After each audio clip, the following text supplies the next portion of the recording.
क्या नया करवाएं सर? अभी तो सर पुराने बैच के हैं, अभी यूनिवर्सिटी एग्जाम में सारे दीजिए। ठीक है। तो अभी सर PLDT QBasics के बैचेज, PPT प्रेजेंटेशंस। क्यों बेसिक? यस, हमको ये सब चीज़ का पसंद ही नहीं आता है। हमको आपको ड्रुपल वाला बोले थे वेबसाइट्स, वो सब पे काम होगा, वो सब चाहिए।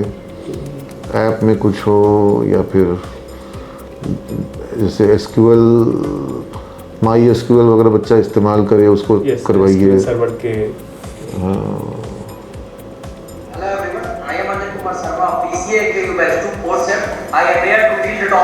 जो बच्चा मजा ले रहा है पूरा ले रहा है, और जो नहीं ले रहा है एकदम गायब है। ये चीज़ से हम आहत हो रहे हैं। हमको इसको देख के खुशी है, लेकिन ये बच्चा हमको सब टीचर के रिपोर्टिंग में मिल जा रहा है, और लोग भी इसका वीडियो हमको शेयर कर रहे हैं, और जो सीन से बाहर है वो बाहर ही है। ऐसे लोगों का वीडियो बनवाइए जो बच्चा हेजिटेट करता हो, जो डरता हो, संकोच करता हो, जो तैयारी कम करता हो, जो बैक सीट पर बैठता हो, तब तो असली जीत होगी। क्योंकि ये बच्चा का तो वीडियो हमको आज सुबह से कई लोग दिखा चुके हैं। ये फर्स्ट टाइम सर इससे बनवाया मैंने, और लोग तो करा रहे हैं। और सब बैच बनाए होंगे सर मैंने। रवि सोनी सर्विस का भेजा है। तो जो बच्चे कम पार्टिसिपेट करते हैं उन बच्चों को भी तो जोड़ना होगा। ये आपका अपना वीडियो है क्या?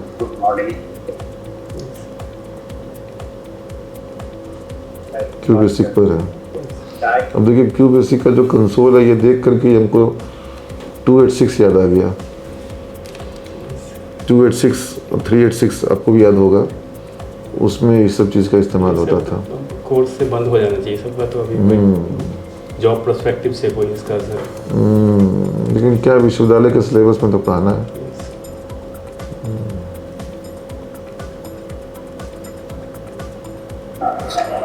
Good afternoon all. ये भी QBasic का ही है।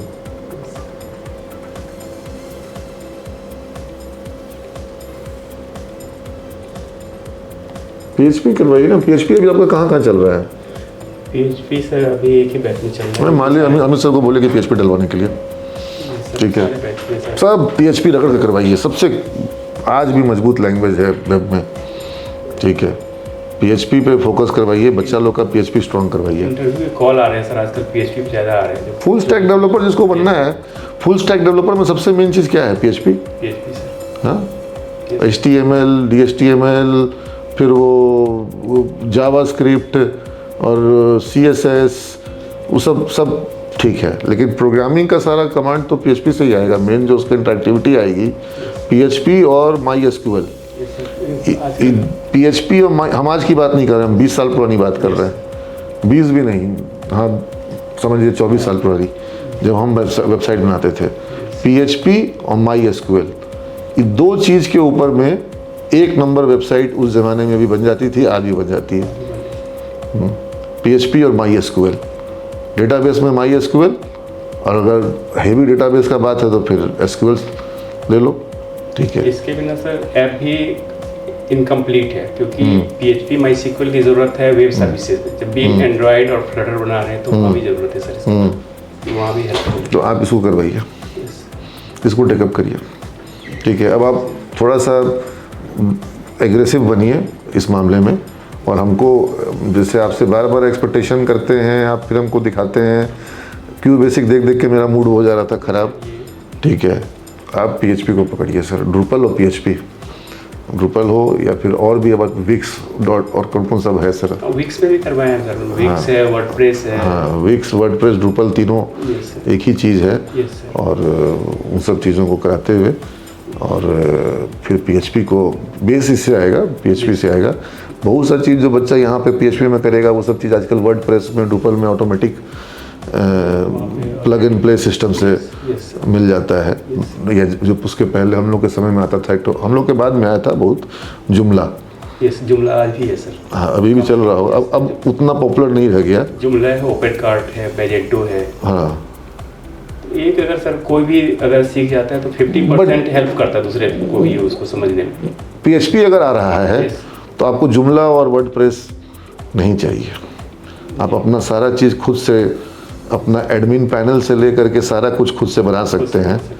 और अगर आपको चाहिए कि आपका वेबसाइट अच्छा चले और अच्छा मतलब उसके अंदर में SEO वगैरह वर्क करे, तो वो वर्डप्रेस पे नहीं चलेगा। वर्डप्रेस की जो साइट है वो अगर प्रॉपर प्रोग्रामिंग की भी PHP की साइट है उससे डाउन रहेगी। तो इसलिए इस पर ध्यान दीजिए। PHP बहुत ज़रूरी है। हमको लगता है कि अभी भी जैसे फेसबुक वगैरह हम सुने हैं कि PHP पर ही है। फेसबुक पे PHP में बना हुआ है। फेसबुक PHP में बना हुआ है। Yes. और भी कई सारे हैं जो कि बड़े बड़े हमारे वेब एप्लीकेशन हैं जो कि PHP पे चलते हैं। Yes, sir.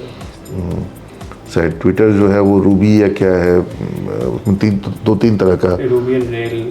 हाँ। जो स्टार्टिंग में जो फ्लिपकार्ट है वो भी PHP में बना हुआ है, फ्लिपकार्ट से। अब इन लोग सब JS, एंगुलर JS और रिएक्ट, सर आजकल रिएक्ट और एंगुलर JS का टाइम है हाँ। क्योंकि ये बहुत ही उस पर स्टडी किए हैं आप? रिएक्ट कर रहा हूँ सर मैं उस तो आप एक काम करिए, आप रिएक्ट प्रॉपर स्टडी करिए, पर। रिएक्ट का कोर्स बनाइए। आपका जैसे आपको मेरा अनाउंसमेंट याद होगा कि हम शिक्षकों को उनका क्लास में क्या डिलीवरी है उस पर देखेंगे, और दूसरा पॉइंट पे देखेंगे कि उन लोगों ने अपने आप को कितना नया अपग्रेड किया है। तो आप रिएक्ट JS को पकड़ लीजिए। अगर आप रिएक्ट JS और एंगुलर JS अच्छे से करवा सकें और उससे बच्चे लोग काम कर सकें, तो उसको मैं आपके मतलब असेसमेंट में बहुत बड़ा पॉइंट मानूंगा। ठीक है, मैंने आपको ड्रूपल पिछली बार कहा था कि हमको थ्योरी नहीं प्रैक्टिकल दिखाइए। आप थोड़ा बहुत दिखाए भी थे, उसका बच्चे लोग वेबसाइट बना के दिखाए थे, लेकिन वेबसाइट डायनेमिक नेचर का ही हमको पसंद आता है। जो स्टैटिक टाइप का वेबसाइट होता है वो उतना पसंद नहीं आता है, और उसमें हम बहुत ज़्यादा ये आइडेंटिफाई नहीं कर पा रहे थे कि वेबसाइट डायनेमिक है कि स्टैटिक है। सारे वेबसाइट सर बच्चों ने जो बनाया है सारा डायनामिक वेबसाइट। तो अब स्टैटिक का कोई मतलब नहीं है बनवाने का। अभी HTML वगैरह में हाँ। स्टैटिक बनता है। हाँ, तो PHP का इस्तेमाल अगर होता है तो देखिए, वर्डप्रेस में डायनेमिक वेबसाइट बनाना जो है वो स्कूल का बच्चा को भी अगर सिखा दिया जाए तो वो बना देगा, क्योंकि वो बेसिकली प्रोग्रामिंग नहीं है, वो बेसिकली कॉन्फ़िगरेशन है या कॉन्फ़िगर करना है उसको। हाँ, क्योंकि उसके अंदर में इनबिल्ट फैसिलिटीज़ है जो कि हम CMS के थ्रू, कंटेंट मैनेजमेंट सिस्टम के थ्रू उसको हम, इनफैक्ट हम लोग जब वेबसाइट बनाते थे तो CMS भी खुद से बनाते थे अपने वेबसाइट का, और अपने बनाए हुए CMS पर हम पूरे के पूरे वेबसाइट का कंटेंट मैनेजमेंट करते थे हम लोग के द्वारा बना, जो अब तक जो हम लोग जो टीम बनाती थी। तो अब तो क्या है कि सब चीज़ वर्डप्रेस पे इजी हो गया है। हाँ, तो लेकिन वो वर्डप्रेस वाला साइड जो है उसको इज्जत नहीं मिलती है। लेकिन सर कस्टमाइजेशन वहाँ भी है, अगर वर्डप्रेस में भी जिसको PHP पता है पूरा कर सकते हैं आप, पूरा कर सकते हैं। वो तो सिर्फ आप उस प्लेटफॉर्म को इस्तेमाल कर रहे हैं। जैसे हम वर्डप्रेस तो ज़्यादा इस्तेमाल नहीं किए, हम फ्रंट पेज इस्तेमाल करते थे माइक्रोसॉफ्ट का, तो उसके अंदर में इनबिल्ट फॉर्म था, फ्रंट पेज एक्सटेंशन सर्विसेज होता था। उस फ्रंट पेज एक्सटेंशन सर्विसेज से बहुत सारे फीचर हम उसमें ऑन ऑफ कर सकते थे। हम टेबल जो है वो उससे बना, बहुत सारी चीज़ उससे, सब चीज़ जैसे वर्ड में काम होता है वैसे उसमें काम सारा कर सकते थे।